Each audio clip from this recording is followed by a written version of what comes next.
Hello and welcome back to my channel. My name's Jackie and I'm an aspiring writer who is currently attempting to map out 3 different book ideas using the anatomy of story. And as I was editing this video, I just realized that I had no introduction because originally I hoped to put premise and structure together, but my premise video ended up being 40 minutes, so that wasn't going to happen. So in this video, I'm tackling step 2 of the process, which is John Truby's 7 elements of story structure.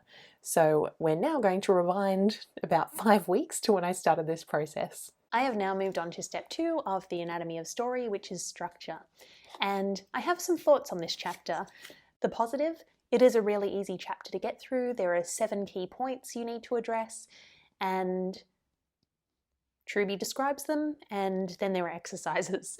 So that was really nice, especially when I compare it to some of the later chapters in the book, which are very theoretical, like symbols, or they just have a lot of lengthy examples, like Scene Weave, where he's broken down a number of films or television episodes scene by scene. So that is useful, but it feels like a real slog to get through it. So this was nice and straightforward. The cons, one is that I don't think structure is the best word to describe this title because it isn't really about how your book should be organized. It's more, these are 7 key elements that your book needs to address or your story needs to address in order to be a good story.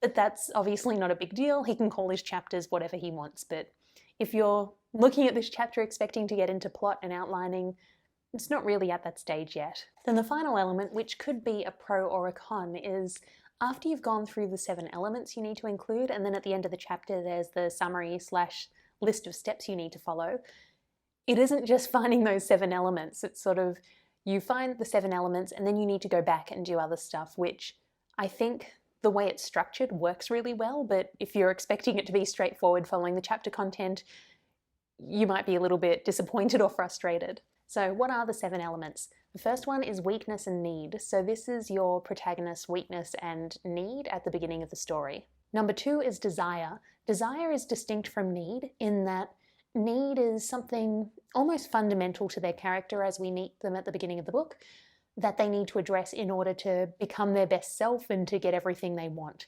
So one of the examples in the book is from Tootsie, where the need is Michael has to overcome his arrogance towards women and stop lying and using women to get what he wants. Whereas his desire is the woman he's fallen in love with.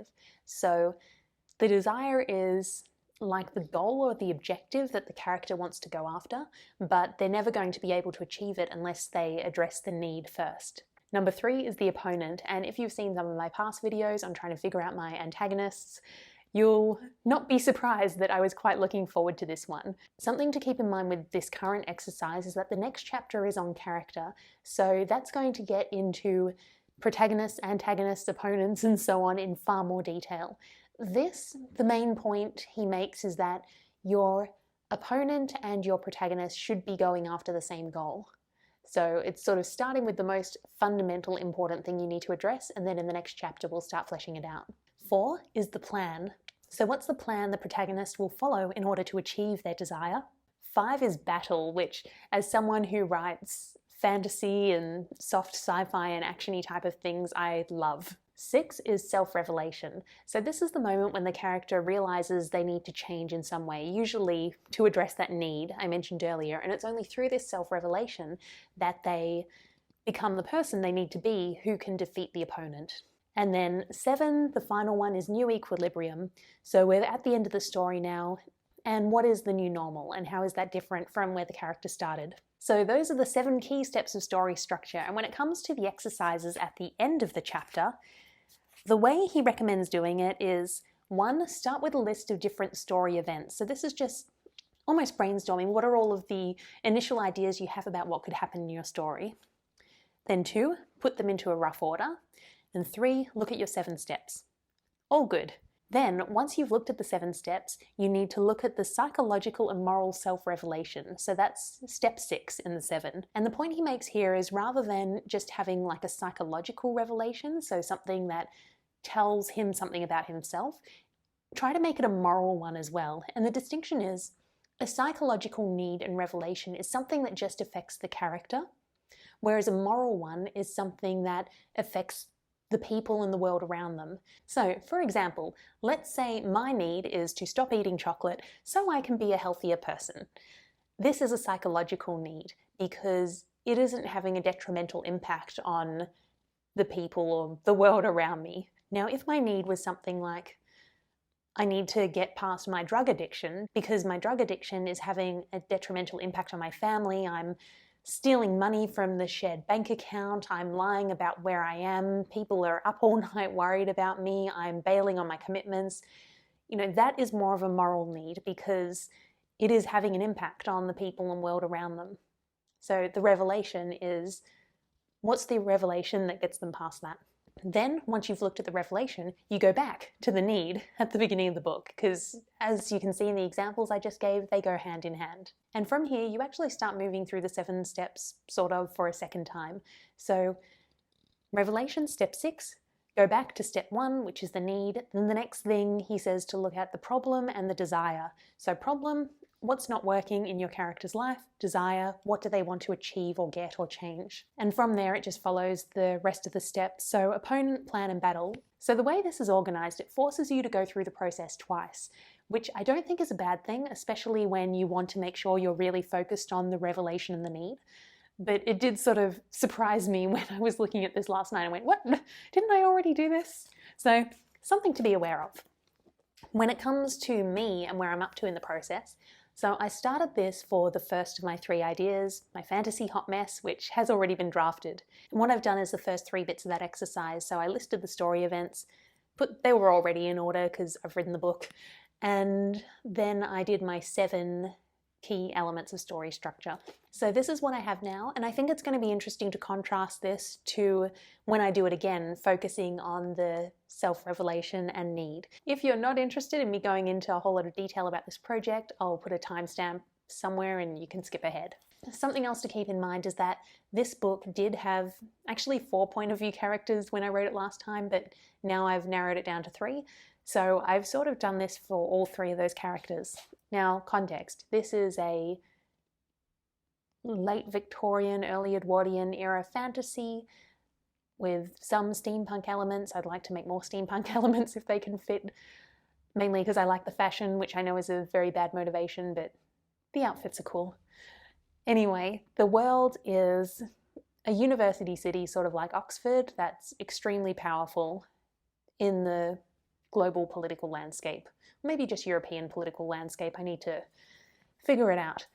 So first character is Perry. She is a university student who is majoring in engineering and magic, hates magic, loves engineering. She's also exhibiting at the international exhibit.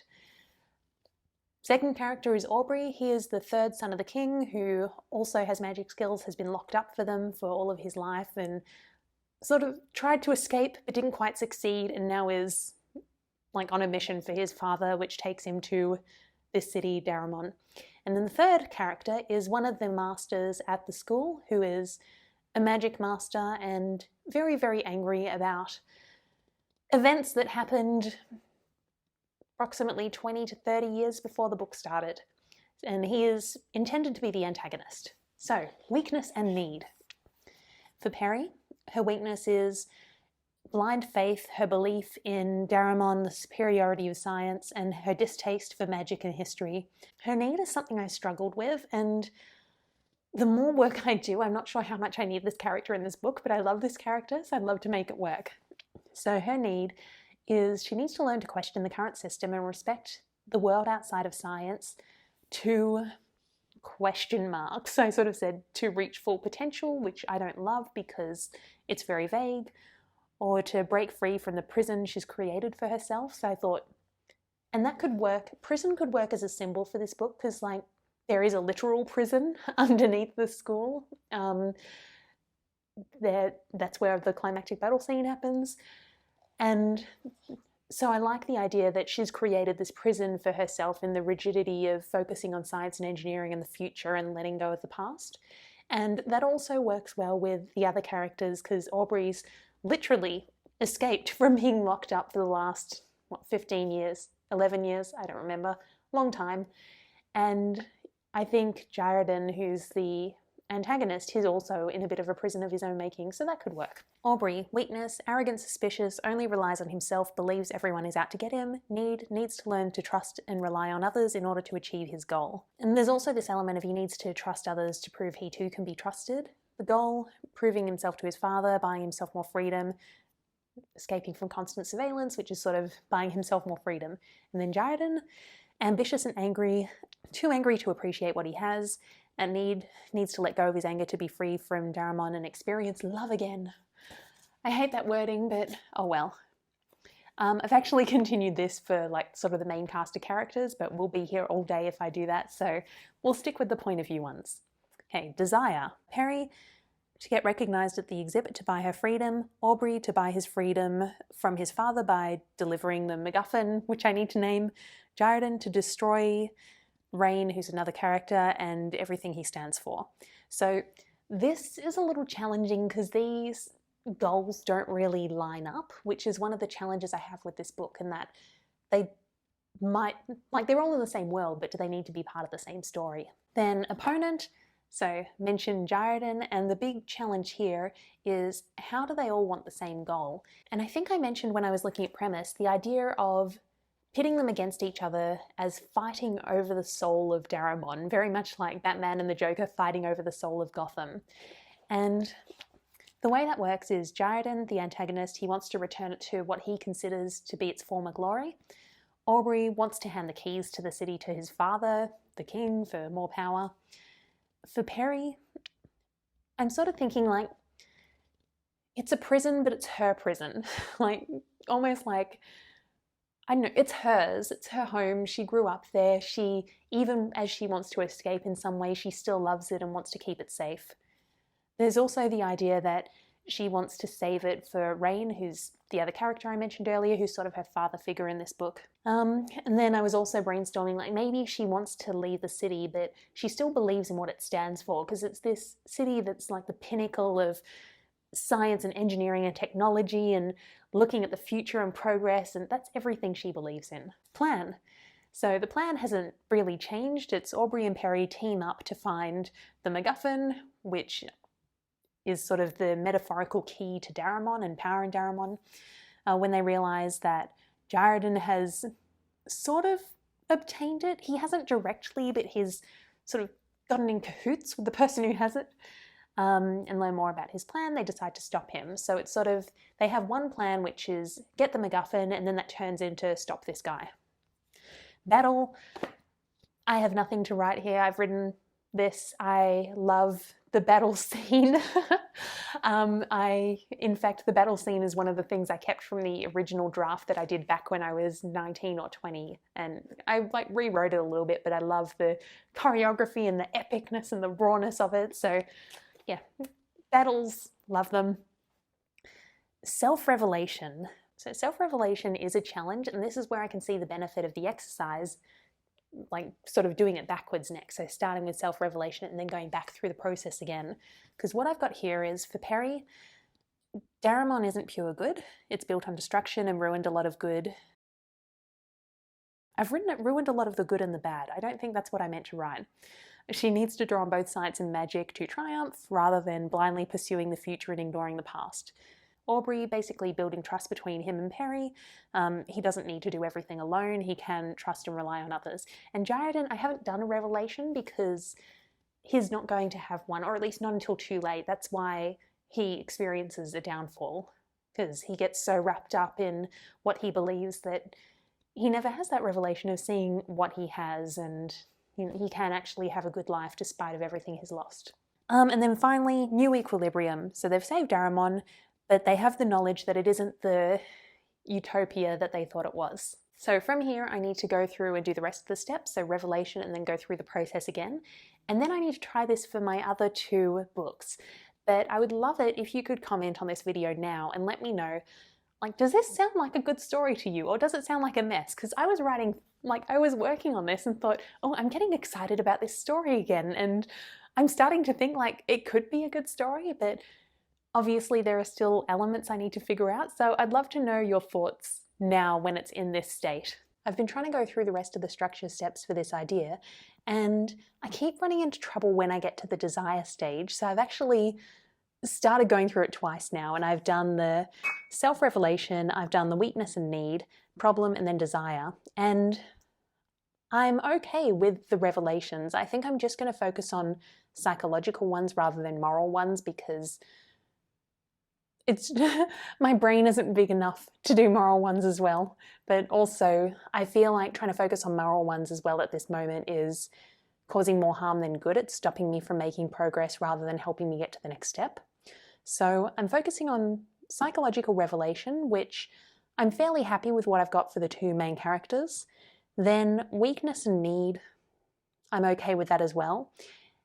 Problems, I'm okay with that too. And then I get into desire. And the main issue I have is that because the revelation, weakness and need and problems are all things inherent to the characters and their lives in general, when I think about desire, I think about what they want in general, when no, the desire is supposed to be the thing that they want in the book.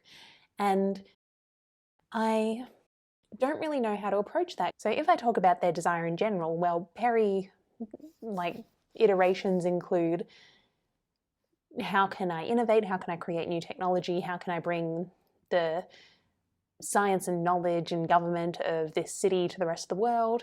Or how can I escape from this city and build a life of my own where I'm not constantly in the shadow of this institution where I've lived my entire life? So all of these are, real desires for her, but they're not what the book is about. So I'm in this position where originally the book is originally about how do we get the MacGuffin, and then it's how do we stop this guy who has the MacGuffin. And I keep trying to bring it back to that and go, okay, how can I link these desires into that? How can I make her desire, that's the initial springboard, and then it turns into what the plot is? And I don't know if that's the best way to be doing this, because the point of this exercise is to figure out what's wrong with this book and whether there's hope. And if I keep reverting to the existing story, that defeats the purpose.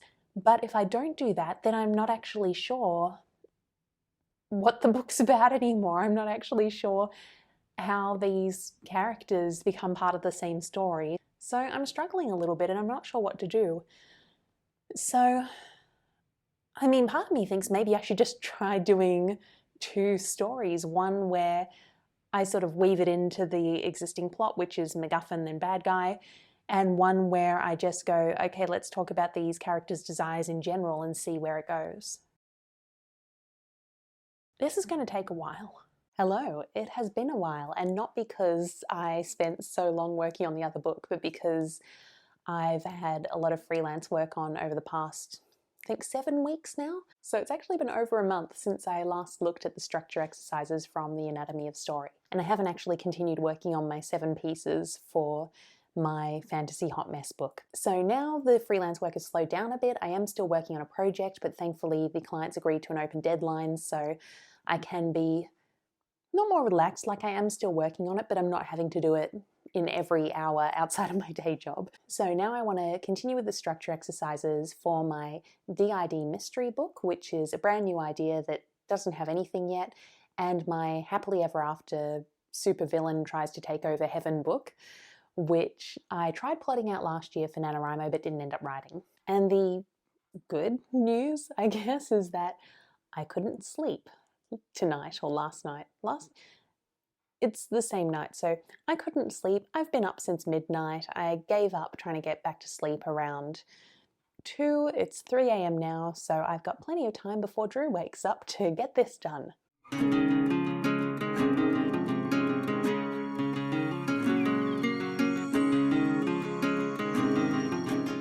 It has now been 35 minutes and I've actually gotten through both of the other ideas, so I guess I was going to say it's surprising how quickly you can do book outlining exercises when you haven't written the book yet. But in hindsight, that isn't actually that surprising, because for the book I'd already written, there was a whole lot to unpack and figure out, whereas there's nothing in these ones yet, so naturally it's going to be faster. So here's what I've got for the DID mystery book. Her weakness is that she's scared of being out of control, and she tries to control everything so rigidly that she's unable to handle when things don't go her way. And her need is that she needs to be able to accept her alters and herself.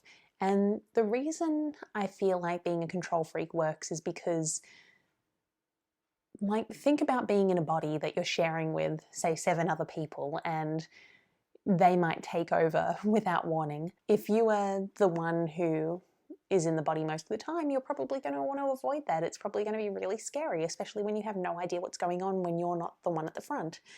So I think that works, and that ties in well with how I want the alters to each be finding out different clues about the mystery and ultimately working together to find the culprit. The problem is that one of her alters has witnessed a murder and she needs to clear her name. So then the desire is to find the murderer and clear her name. The opponent is the killer who's going to let her take the fall for his crime.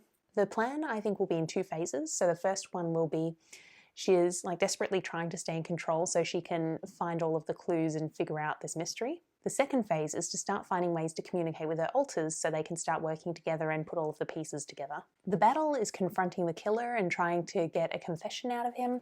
The self-revelation is the idea that she doesn't need to be scared anymore, that she and her alters can work together, they can find systems to work together, and they can find a new equilibrium. And then, of course, the final stage is new equilibrium.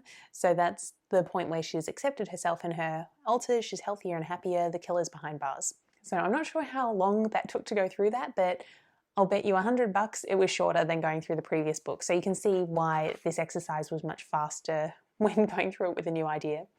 For the second one, Happily Ever After, I actually went back and looked at some of the videos that I filmed for Nanorwimo last year because I'm away at the moment. This is why the background is unusual, and I forgot to check the notes about Happily Ever After before I left, and because the first stage of the structure exercise is listing out different scene ideas, I wanted to see what I already had. What was a bit disappointing is that I didn't really have much, and seeing the videos made me remember, oh yeah, this is the reason why I decided not to write about that idea for Nanorwimo, because other than the setup, I really couldn't think of anything. So I realized that for this idea, I'm basically in the exact same position I'm in for the DID mystery one. So I listed a couple of different scene ideas and then got into the 7 key points of story structure. And to give you context for who I'm referring to here, when I say villain, I mean the main character of this story. This is the villain who's been sentenced to hell and wants to take over heaven. When I say hero, that's not the hero of the book. It's just one of the heroes from heaven who sort of works as a social worker, I guess, in hell. So there is a villain character and a hero character, but the villain is the protagonist and the hero is like one of the opponents / sidekick. So just for clarity. So weakness and need. Our protagonist's weakness is having an ends justify the means mentality, not surprising for a villain. So he doesn't care who he hurts to get what he wants. Also has no sense of personal responsibility. He sees himself as a victim. He doesn't think he deserves to be in hell. He was just his villain. He was doing his job. And that's that. He shouldn't be punished for doing his job. His need is he needs to learn to consider others and the greater good. Desire wants to get into heaven, and he actually feels entitled to it. He has paid his dues. He was just doing his job. Now it's time to experience his reward. The opponent. So there are 2 major opponents. I think one is the system, which doesn't really believe that villains can change, and it doesn't give them the support or resources to change. I'm not sure if this system needs to be embodied by a character, so I think that's something I'll be looking at when I get into the character exercises, which come after structure. And then the second opponent is that hero character I mentioned, so the social worker. This is someone who's an opponent because, like, they lock horns, they clash, but also like a sidekick. In fact, I think I can't remember all of the terms because it's been over a month since I read this chapter, but there are like a couple of different ally characters and there's a fake ally, but I think there's also like a fake opponent who is opposing the main character, but for their greater good, they're pushing them to be better. So that's who this person is. For the plan, again, I think this is going to be a 2-phase one. So the first phase is how can he like game the system? How can he level up through hell until he gets to heaven? And then I think the second one is, you know, he realizes, does he even need to play the system? Can't he just stage a coup? The battle, this will be a literal battle, a battle for heaven where he's forced to change his ways. I'm not sure what the moment of revelation is going to be, like whether it's going to be he sees the damage he's caused, or whether like he sacrifices himself for the hero character. For self-revelation, there are a few here, but they're all wrapped up in the idea of transitioning from being a bad guy to a good guy. So there's value in being the good guy. The ends don't justify the means. Other people have value too, surprisingly. And also there's hope for reform, so how to change the system so it's possible for others to improve. And New Equilibrium is a new afterlife system that's focused on helping people improve, and the villain takes on the social worker role. What's interesting about this is that I did come up with this idea last year, and it was before I saw the last season of The Good Place. I don't know if it was out yet or if I just hadn't watched it yet. And it's basically, like, if you haven't watched the end of The Good Place, mute me for the next 3 seconds. But it's basically the end of The Good Place, where they come up with a new system for the afterlife that encourages people to improve. So I'm not sure if that's a problem. I don't think so, because the execution will be different, but yeah, it's interesting how different creators can independently arrive at the same idea.